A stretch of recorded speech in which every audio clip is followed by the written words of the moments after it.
How many Desert Classics have you attended? Good question. Well, I have attended 4, certainly when I was still a golf writer, from 95 through to 98, and I think I've done all but 2 years from 98 to the present day, working as a press officer with the European Tour.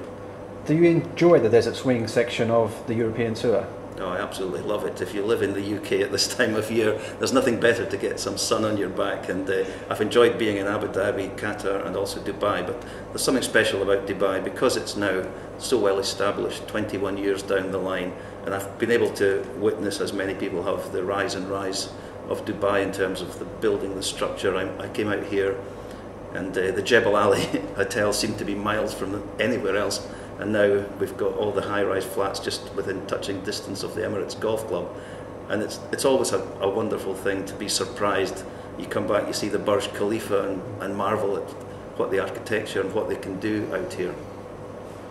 So, leading on to that, what are your thoughts on the UAE golf scene, the growth of golf courses in Abu Dhabi and Dubai, basically? Exactly, well, just as we were saying, I remember the Creek had 2 of the Desert Classics back in the late 90s, and that was lovely to go and see another venue and to see how it worked from a tournament perspective. But the Emirates has always been a particular favourite of mine. I remember playing it again in the late 1998-99 time, and I played the 18 holes, and as I walked off the 18th green I said to the guy who'd helped us get on the course that the thing I wanted to do was just walk onto the first tee and play it all over again. It was that good. It really does stand out, and I've been able to see how the development has gone with the Montgomery course, with the Arabian Ranches course, and just now we know with Els and Tiger all building golf courses how it's coming along. You mentioned earlier about the Burj Khalifa and sightseeing in Dubai. When you travel around different places on the European Tour, do you get much time?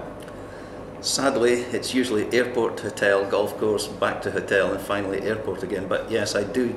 It's always been a philosophy of mine not to waste an opportunity. And while I was writing about football, and since I joined the tour, I will try and grasp at least one opportunity to go and see something of significance if I can. And I don't think I'll ever lose that. Is there anywhere in the world that you would like to go and see that you've not seen on the tour, or somewhere that you've been that's really you want to go again?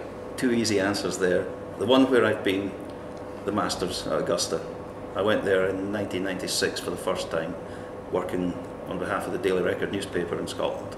Nick Faldo came from way behind to beat Greg Norman, and I was pulled out the ballot on the Sunday night to say I was playing the course at 7:35 the next morning.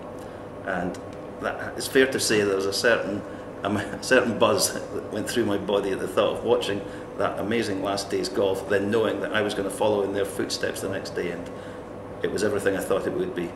In terms of where I want to go, I'm going to go to the US Open this year at Pebble Beach.